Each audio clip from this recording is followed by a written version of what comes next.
लेकिन साथ ही बात अभिमुक्तानंद की भी कर लेते हैं। अभिमुक्तानंद के नंद के आश्रम पर विस्फोटक खुलासा हुआ है। काशी के विद्या मठ पर लेखिका भूमिका ने दावा किया है। आश्रम के भीतर छिपी है रहस्यमय दुनिया, ये कहना है लेखिका भूमिका का। लग्जरी सुविधाओं से लैस है उनका आश्रम, यानी अभिमुक्तेश्वरानंद का जो मठ है वो लग्जरी सुविधाओं से लैस है। महाराज की सखी के पास रहती हैं चाबियां। भूमिका कह रही हैं कि बिना सखी की मर्जी के वहां पत्ता भी नहीं हिलता है। भूमिका द्विवेदी जो एक लेखिका है, उन्होंने इस पर बड़ा खुलासा किया है। साथ ही वो ये भी कह रही है कि टॉप फ्लोर पर आलीशान स्विमिंग पूल बना है। क्या कहना है भूमिका द्विवेदी का, सुनिए। 2022 में गई थी अभिमुक्तेश्वरानंद जी के जो कुटिया है या जो भी कह ले, आप ये बता रही हैं बहुत लग्जीरियस है वो। बिल्कुल, वो बहुत फुल ऑफ लग्जरीज है, लग्जूरियस है, एग्जैक्टली है, इसमें कोई भी संदेह नहीं है। देखिए, मैं किताबें लिखती हूँ, मेरा मुख्य काम किताबें लिखना है। आप तो जब किताब आदमी लिखता है तो नए टॉपिक्स चाहिए होते हैं, नए मुद्दे चाहिए होते हैं। वही घिसे पिटे स्त्री विमर्श और स्त्री रो रही है बैठी बैठी और वो अपने पति से मार खा रही है, हमेशा तो यही नहीं लिखते रहेंगे। और ये लिखने वालियाँ बहुत ज़्यादा हैं हमारे समाज में, साहित्य के समाज में। तो सिर्फ ये नहीं लिखना है, उनकी पीड़ा ठीक है जो है, उस पीड़ा को बहुत जस्टिफाई भी किया गया है और उस पीड़ा को बहुत निवारण भी उसका किया गया है। तो नए सब्जेक्ट चाहिए। तो कश्मीर पर लिखा था लेटेस्ट। तो ये जो शंकराचार्य जी का पीठ है, इससे हमारे पारिवारिक संबंध है 70 साल पुराने, 70 प्लस साल पुराने। क्योंकि मेरे ग्रैंडफादर जो है वो इनके गुरु के मित्र थे, मुवक्किल भी थे वो हमारे, क्योंकि बाबा मेरे वकालत करते हैं, बहुत सीनियर वकील है और वो धर्म के बहुत ज्ञाता हैं। पहले वो इलाहाबाद विश्वविद्यालय में संस्कृत में व्याकरण पढ़ाया करते थे, संस्कृत की उनकी नॉलेज है। तो धर्म ग्रंथ सारे संस्कृत में सनातनी लिखे गए हैं, तो उनकी अच्छी नॉलेज और अच्छी पकड़ थी बहुत। तो बाबा स्वरूपानंद जी के बड़े प्रिय मित्र थे, सखा थे। और चूंकि वो पीठ पर बैठ गए थे, पीठाधीश्वर हो गए थे, तो वो भक्त वाली श्रेणी में भी है, ठीक है। तो अब बाबा ने इनके बारे में बताया और हम लोग के लिए वो ग्रैंडफादर हैं, शंकराचार्य जी। हमारे लिए शंकराचार्य जी ग्रैंडफादर हैं हमारे। अभी ग्रैंडफादर जब तक है तब तक तो ठीक है। तो फिर मैं ग्रैंडफादर से मिलने भी गई, मैं दिल्ली आ गई थी। तो जो मेरी लेटेस्ट किताब थी वो लेकर मैं उनके पास गई। मैंने कहा कि महाराज जी देखिए, मैंने ये वाली किताब लिखी है कश्मीर पर। पन्ने पलटे उन्होंने, इसका वीडियो कई जगह पर है। तो उन्होंने कहा कि तुम जो हो प्रयाग की लड़की हो और तुम कश्मीर पर कभी शिलोंग पे कभी कहीं लिख रही हो, तुम हमारे प्रयाग पर लिखो, काशी पर लिखो। तो मैंने कहा जी मैं बिल्कुल लिखूंगी। आप मतलब ग्रैंडफादर तो अलग ही है, आपका सर्वोच्च वो है, आपकी आदेश सर्वोपरि है, तो मैं बिल्कुल लिखूंगी। ये आपसे अभिमुक्तेश्वरानंद ने कहा के गुरु ने कहा, हाँ। मेरे ग्रैंडफादर के समकक्ष ने कहा। तो मैंने कहा ठीक है। अभिमुक्तेश्वरानंद जी से मेरी मुलाकात कभी भी नहीं हुई है लाइफ में आज तक। तो उन्होंने फिर जब ये मुझसे कहा तो मेरे जितने भी पेंडिंग के काम थे, थोड़े बहुत डॉक्यूमेंटेशन का कुछ काम था, दूर केरल का कुछ काम था, वो सब काम ख़त्म करने के बाद अब 22 में मैं थोड़ा सा खाली हुई। तो मैंने कहा जो मुझे महाराज जी ने कहा है मुझे उसको फॉलो करना है। तो मैं बनारस गई। तो जब मैं बनारस गई हूँ तो वहाँ मुझे शहर को, धर्म को, या बनारस में क्या क्या है ये देखना था थोड़ा सा, उसी के लिए मैं गई थी। ये वजह थी मेरी वहाँ जाने की। और लग्जरी, हाँ ये इस तरह, हाँ ये बात है कि जैसा सोचा था वैसा तो वो नहीं है। जैसा मैंने सोचा था, मैं बिल्कुल। आपने क्या सोचा था और आपको क्या देखा?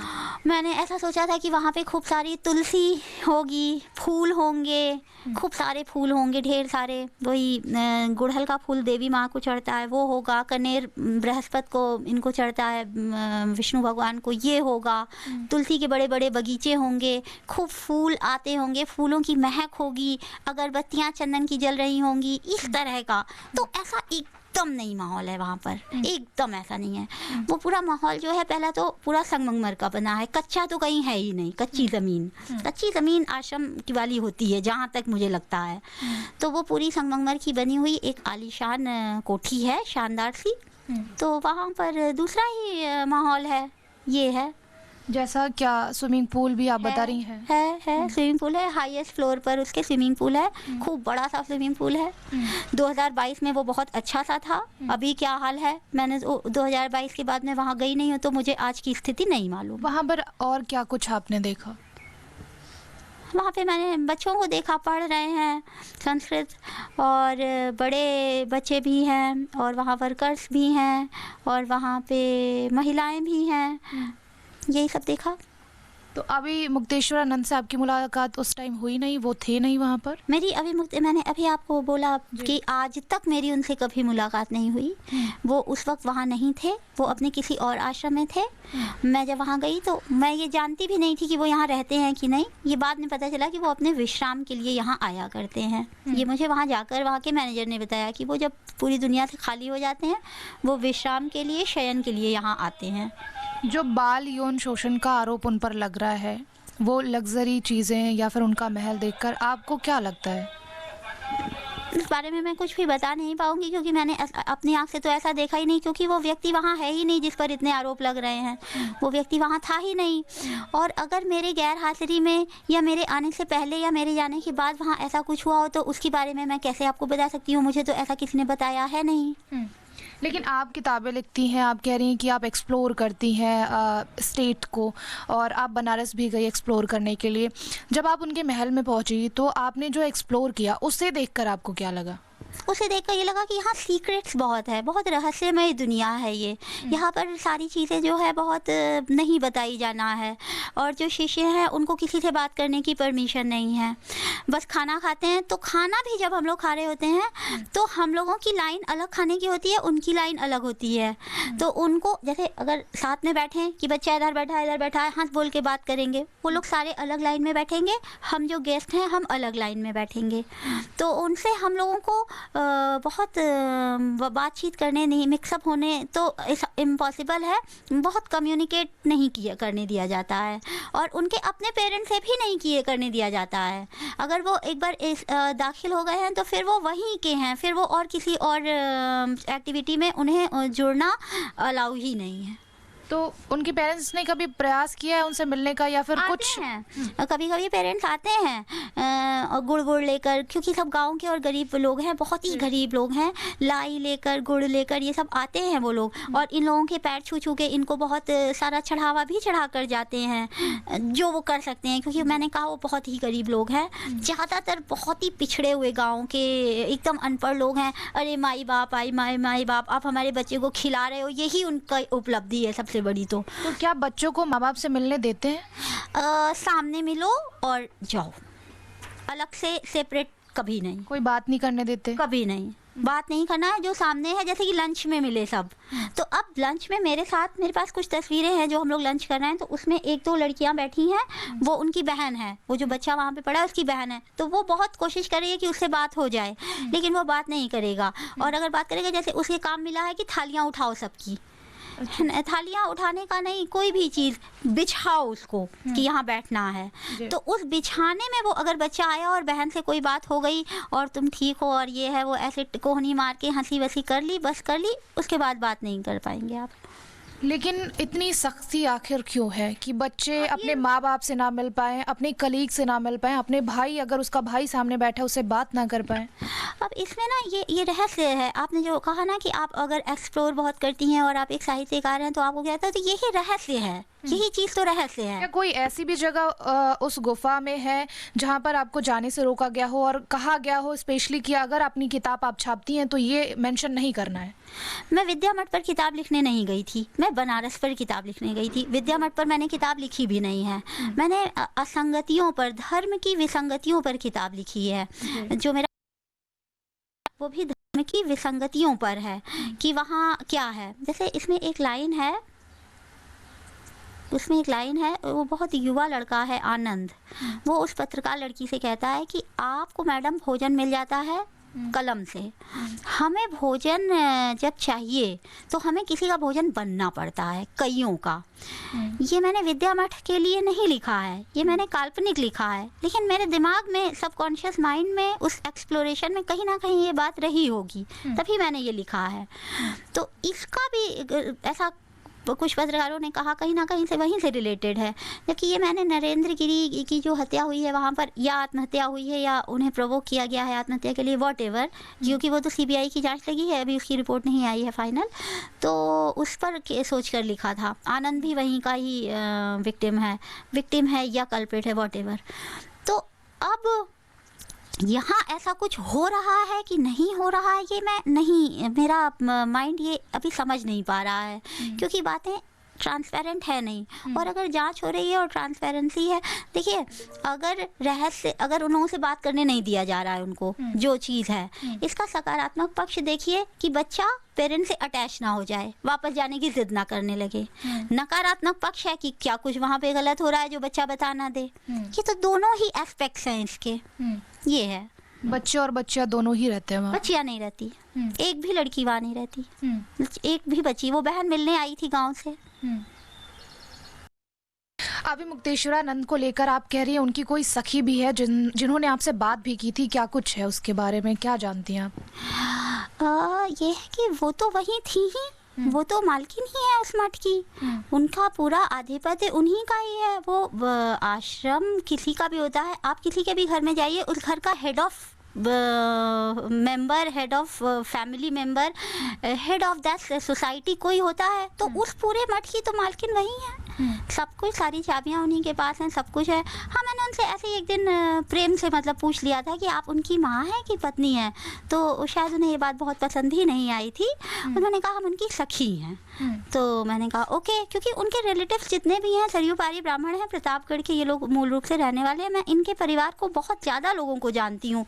हमारे इलाहाबाद से प्रतापगढ़ की दूरी महज 40 किलोमीटर है। लोग डेली अप डाउन करके नौकरी कर रहे होते हैं। जो लोग दिल्ली में रहते हैं, गुड़गांव में कोई अगर रह रहा है, गुड़गांव ओरिजिनल का है या नोएडा ओरिजिनल का है, वो उसे दिल्ली वाले जानते होंगे बहुत अच्छी तरह, पुश्तों से। तो वही इनका भी है, अभी मुक्तेश्वरानंद जी का भी। अब वो उस चेयर पर है, तो इनके परिवार को हम लोग जानते हैं, बाबा हमारे जानते थे, ग्रैंडफादर। तो ये महिला उस रिश्तेदारी में कहीं नहीं एग्जिट करती हैं। ये एग्जिस्ट कहाँ से अचानक करने लगी, तो ये एक थोड़ी सी जिज्ञासा रही। मैंने ज़्यादा पूछा भी नहीं, बस उन्होंने कहा मैं उनकी सखी हूँ, बात खत्म हो गई। तो मालकिन तो वही है आश्रम की। एक पत्ता भी, एक ईंट भी, एक जर्रा भी इधर से उधर अगर होना है तो वो उनसे पूछे बगैर नहीं हो सकता। बहुत दानवीरा की तरह आकर बैठेंगी, बहुत मालिक हैं, 100% मालिक वही हैं। क्या जो बच्चे हैं इसीलिए उनको रोका जाता है, ये सब छुपाने के लिए, या क्या छुपाने के लिए आखिर उनको रोका जाता है किसी से बात करने के लिए? ये तो पता ही नहीं है, क्योंकि वो तो छुपा हुआ है। ये तो पता ही नहीं है। वो तो जब जांच होगी तो आएगा सामने, जो सच होगा आ जाएगा। अगर कोई दोषी नहीं है तो भी ये भी आ जाएगा, दोषी है तो वो भी आ जाएगा, सीधी सी बात है। तो ये जो मालकिन जी हैं, इन्हीं की वो सखी हैं और यही पूरा आश्रम देखती हैं। उनके परिवार के लोग अलग अलग कोठियों में, अलग अलग बंगलों में रहते हैं। तो अभी मुक्तेश्वरानंद के मठ पर, उनके आश्रम पर कई खुलासे भूमिका द्विवेदी ने किए हैं। हमारे साथ सागर प्रयागराज से और वैभव इस वक्त वाराणसी से जुड़ रहे हैं। पहले वैभव, आपके पास आऊंगी कि क्या प्रयागराज पुलिस वाराणसी में मौजूद है इस वक्त? अगर है तो क्या तैयारी है उसकी, और अगर नहीं है तो कब तक पहुंचेगी? देखिए, बिल्कुल अनामिका, सवाल जवाब होने हैं स्वामी अभिमुक्तेश्वरानंद से, ये बात तय है। और इसी को लेकर झूसी पुलिस जो है वो इस वक्त वाराणसी में ही मौजूद है। लेकिन जब तक के कोई ठोस साक्ष्य, कोई ठोस सबूत पुलिस के पास नहीं होंगे, तो उससे पहले ये तय है कि वो स्वामी अभिमुक्तेश्वरानंद से सवाल को लेकर इस विद्या मठ में नहीं आएगी। लेकिन जिस विद्या मठ को लेकर सवाल लगातार उठाए जा रहे हैं और लेखिका ने भी जो सवाल उठाए, उन सवालों के बीच एक बार हम आपको तस्वीर दिखाना चाहेंगे। ये केदार घाट स्थित श्री विद्या मठ है, जिस श्री विद्या मठ को लेकर अब बहुत सारे सवाल जो हैं वो उठाए जा रहे हैं। तो वहीं कुछ पत्रकारों के सामने वो बटुक भी आए, उन्होंने जो बयान दिया अनामिका, वो भी बयान अपने आप में चौंकाने वाले हैं। और इन बयानों के बीच ये समझना होगा कि अब से कुछ देर बाद जब स्वामी अभिमुक्तेश्वरानंद मीडिया के समक्ष आएंगे, फिर वो इन तमाम सवालों के जवाब में क्या कुछ कहते हुए नजर आएंगे। क्योंकि ये तय है, बटुकों के बयान जो पुलिस भी दर्ज कर चुकी है, उन बयानों में यह समझा जा सकता है कि किस तरह के शोषण की जो बात कही गई है वो बिल्कुल ओपन तरीके से कही गई है। लेकिन अब जब वो बटुक मीडिया के सामने आ चुके हैं, इन बटुकों के बयान के बाद स्वामी अभिमुक्तेश्वरानंद का क्या कुछ कहना होगा? ठीक है, वापस लौटेंगे आपके पास, और प्रयागराज से सागर भी हमारे साथ है। सागर, आपके पास भी होंगे, लेकिन एक रिपोर्ट दिखा देती हूँ पहले कि आध्यात्म की आड़ में ऐशो आराम कैसे हो रहा है। पॉक्सो एक्ट के तहत केस दर्ज होने के बाद अब नए आरोपों ने घेरा है और इस पूरे मामले में शिकंजा कसता जा रहा है। स्वामी अभिमुक्तेश्वरानंद के वाराणसी स्थित विद्या मठ पर गंभीर आरोप लगे हैं और कई सवाल उठ रहे हैं। 2022 में 2 महीने तक मठ में रह चुकी लेखिका भूमिका द्विवेदी ने भी ऐसे ही दावे किए हैं। एक रिपोर्ट आपको दिखाते हैं।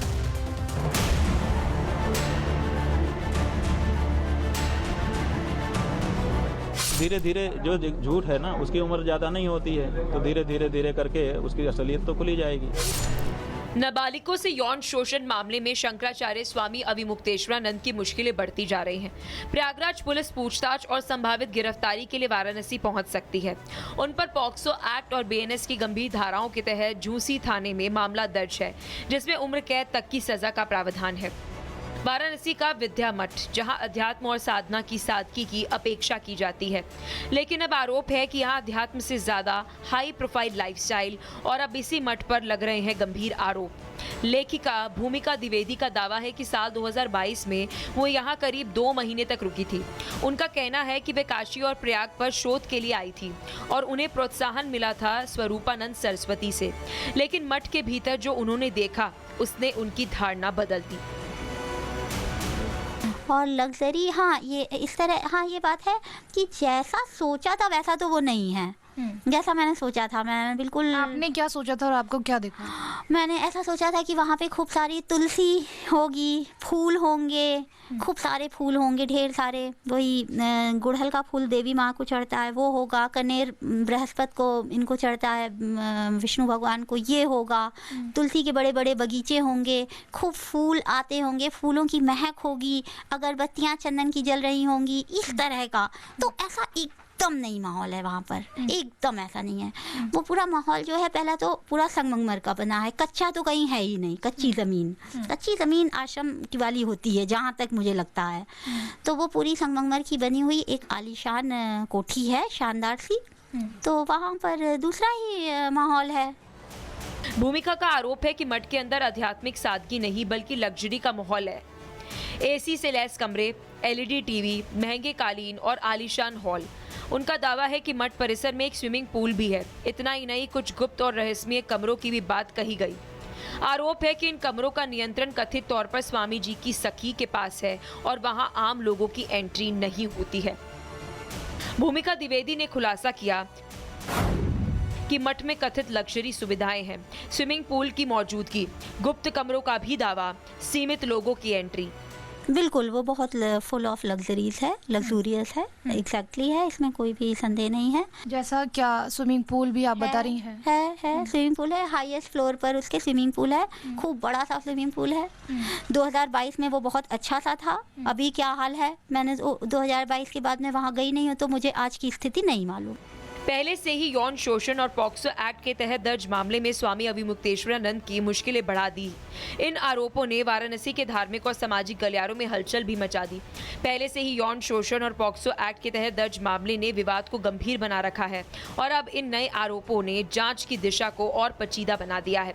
विद्या मठ की ये तस्वीरें और आरोप कई सवाल खड़े कर रही हैं।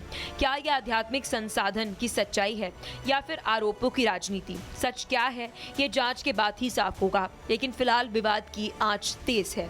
Bureau report, Republic Bharat. और एक बड़ी खबर आपको बता दें, अविमुक्तेश्वरानंद यौन शोषण केस में बहुत बड़ी जानकारी मिल रही है। मेडिकल रिपोर्ट में यौन शोषण की पुष्टि हुई है। सूत्रों से ये पता चल रहा है कि जिन शिष्यों का मेडिकल टेस्ट कराया गया है, उनमें यौन शोषण की पुष्टि हुई है। मठ में यौन शोषण के आरोप सही हैं, सूत्रों से यह जानकारी मिल रही है। और सागर प्रयागराज से इस वक्त हमारे साथ जुड़ रहे हैं। सागर, पुष्टि हो गई है, सूत्र बता रहे हैं यौन शोषण की, क्या अपडेट? और देखिए, बिल्कुल अगर हम बात करें तो अनामिका, कल के दिन आशुतोष ब्रह्मचारी ने भी इस बात का जिक्र किया है कि मेडिकल रिपोर्ट में यौन शोषण की पुष्टि हुई है कि उनके साथ कुकर्म जैसी घटना को अंजाम दिया गया। हालांकि ये भी बात कही जा रही है कि मेडिकल रिपोर्ट इस समय अदालत के समक्ष रखा गया है, कोर्ट में पेश किया जा चुका है। अभी उस रिपोर्ट को सार्वजनिक नहीं किया जा रहा है। जब तक जो है इस पूरे मामले की अभी जाँच नहीं हो जाती, गहनता से पूछताछ नहीं हो जाती, तब तक ये पूरे साक्ष्य अभी जुटाए जाएंगे। उसके बाद ये मीडिया के सामने ये प्रस्तुत किया जाएगा। लेकिन कल के दिन देखिए, अग्रिम जमानत की याचिका पर अब सुनवाई होने वाली है। कल के दिन और आज सुबह तक ये खबर थी कि इसको अभी लिस्टेड नहीं किया गया है, लेकिन देखिए अब इस याचिका को लिस्टेड कर लिया गया। कल सिंगल बेंच इस मामले पर सुनवाई करेगी। जो गिरफ्तारी का डर है यहाँ पर अविमुक्तेश्वरानंद के शिष्यों को, कर्मियों को, उसके पहले ये याचिका जो है दाखिल की गई इलाहाबाद हाईकोर्ट में। लेकिन धीरे धीरे देखिए जांच अभी आगे बढ़ने लगी है। जो उनके बटुक हैं वो भी अब इस बात का जिक्र कर रहे हैं कि हाँ, उनके साथ ये कृत्य किया गया। धन्यवाद सागर और आपका इस तमाम जानकारी के लिए। बढ़ते आगे, एक और बड़ी खबर इस वक्त आ रही है कि दिल्ली पुलिस को लेकर लेकर अब वापस दिल्ली पहुंच चुकी है वो आरोपी जिन्होंने एआई समिट में अराजकता फैलाई थी। हिमाचल से दिल्ली लाए गए हैं तीनों आरोपी जिनको हिमाचल प्रदेश से अरेस्ट किया गया था और ये तीनों ही हिमाचल प्रदेश के नहीं रहने वाले हैं। ये उत्तर प्रदेश, मध्य प्रदेश के रहने वाले हैं और ये बताया जा रहा है कि ये छिपने के लिए हिमाचल प्रदेश गए थे और अब पुलिस ने इन्हें अरेस्ट किया। जब कल तो पुलिस पर भी मामला दर्ज किया गया है, दिल्ली पुलिस पर भी, लेकिन फाइनली पुलिस उनको लेकर अब दिल्ली पहुंच चुकी है। हिमाचल प्रदेश पुलिस ने कल दिल्ली पुलिस पर मामला दर्ज किया। दिल्ली पुलिस कल इन तीनों आरोपियों को जिन्होंने एआई समिट में प्रदर्शन किया था उनको गिरफ्तार करने के लिए पहुंची थी। और जतिन हमारे साथ इस वक्त जुड़े हुए हैं। जतिन, क्या अपडेट?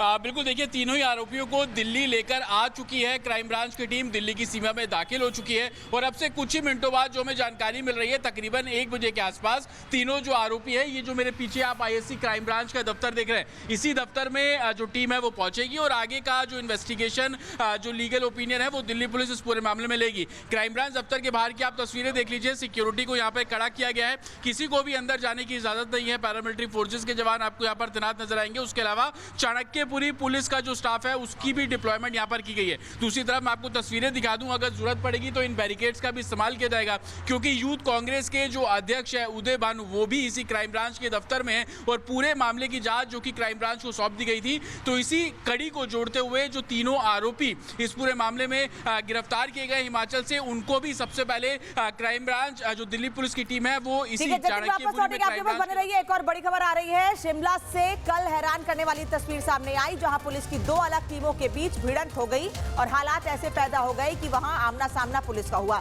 दरअसल एआई समिट में हंगामा करने वालों को पुलिस पकड़ने के लिए पहुंची थी, लेकिन सुनिए हुआ क्या उस वक्त वहां पर।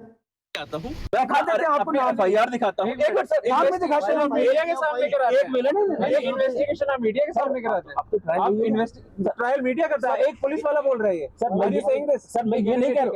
एक मिनट, मैंने एफआईआर ट्रायल यहाँ सर, एक मिनट, क्योंकि आप जो कर रहे हैं, मैं कुछ नहीं कर रहा, मैं आपको बोल रहा हूँ इन्वेस्टिगेशन में आपके ऊपर एफआईआर दर्ज है, आप 3 बंदों को अगवा करके ले जा रहे हैं, ठीक है? तो ज्वाइन करिए इन्वेस्टिगेशन। मैं आपको इतनी सी बात बोल रहा हूँ, नहीं तो हम करवाएंगे, आपको करना तो पड़ेगा, आपको इन्वेस्टिगेशन ज्वाइन करनी पड़ेगी, बस इतनी सी बात है। अब मैं एक बात बोल दूं, अब सुनिए, मेरी एफआईआर है इस तारीख की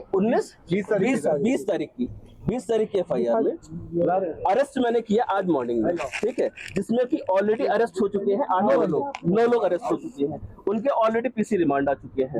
आज मैं सुबह अरेस्ट करके ला रहा हूँ, सुबह से मुझे आपने कोर्ट में सर, सुबह तो कहा जा रहा है सर, बनते हैं वहाँ पे और ये पूरा मामला शुरू कहां से हुआ क्या था? टाइमलाइन आपको बता देते हैं कि आखिर क्या है पूरा मामला और कब से इस पूरे मामले की शुरुआत हुई थी। 25 फरवरी को सुबह यानी कल दिल्ली पुलिस की टीम रोहड़ू पहुंची, यानी हिमाचल प्रदेश शिमला पहुंची। 3 यूथ कांग्रेस कार्यकर्ताओं की इस पूरे मामले में गिरफ्तारी हुई थी। आरोपियों को लेकर पुलिस वहां से निकली ही थी कि हिमाचल पुलिस ने 25 तारीख को सुबह 10 से 2 बजे के बीच नाकेबंदी करके दिल्ली पुलिस को रोक लिया। उसके बाद सुबह 10 से 2 के बीच ही आईएसबीटी शिमला पर दिल्ली पुलिस को जब रोका गया तो सोलन और धर्मपुर में 2 गाड़ियां रोकी गई थी, ये जानकारी मिल रही है। साथ ही शाम 4 बजे शिमला पुलिस ने तीनों आरोपियों को छुड़ा लिया था। उसके बाद शाम 5 बजे आरोपियों की शिमला के चक्कर कोर्ट में पेशी भी कराई गई। फिर शाम 5:30 बजे आधे घंटे के बाद दिल्ली पुलिस आरोपियों को लेकर वापस वहां यानी हिमाचल प्रदेश से रवाना हो गई। फिर रात 10 से 12 के बीच शोगी बैरियर पर फिर से दिल्ली पुलिस को रोका गया था। हिमाचल प्रदेश में दिल्ली पुलिस को फिर से रोका था। फिर रात 10 से 12 के बीच ही आरोपियों का मेडिकल कराया गया, पुलिस ने उनका दिल्ली पुलिस ने मेडिकल कराया। रात 10 से 12 के बीच जज के निवास पर ही आरोपियों को पेश किया गया, वहीं पर उनकी पेशी हुई थी और रात 1:30 बजे के आसपास दिल्ली पुलिस को आरोपियों को ले जाने की अनुमति मिली। उसके बाद सुबह 5 बजे दिल्ली पुलिस आरोपियों को लेकर निकली और जैसा पहले मैंने आपको थोड़ी देर पहले बताया कि दिल्ली पुलिस वापस दिल्ली पहुंच चुकी है इन आरोपियों को लेकर। अब इनसे आगे इस पूरे मामले में पूछताछ की जाएगी। इसके साथ साथ दूसरी बड़ी खबरों पर लगातार आप तक अपडेट पहुंचाते रहेंगे।